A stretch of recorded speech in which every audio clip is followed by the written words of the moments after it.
lơ bé tôi sẽ bé bù lúc chế mua tin giờ nền giờ taซื้อเนี้ยเสร็จ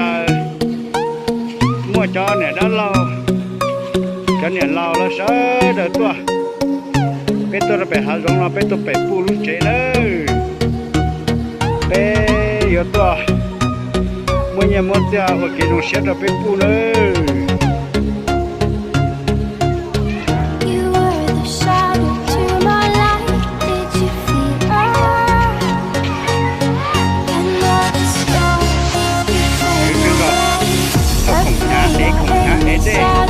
em thôi giờ tôi đã bị sống ngon cái tôi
of the sea,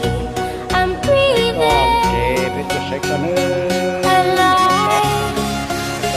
Where are you now? Where are you now? Under the bright red faded lights, you set my heart on fire. Where are you now? Where are you now?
cho nó mình nói gì thì nó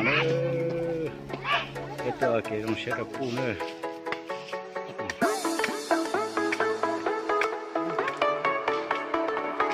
nó bé tờ thì giờ ta sẽ theo bé sẽ được cái trong nữa cái tờ mới nhiều mới chơi là bé phun nữa mà nó nọ đây là bé phun là mà bé phun có nhiều cái kia mà bé phun nó có nhiều cái kia bây giờ là bé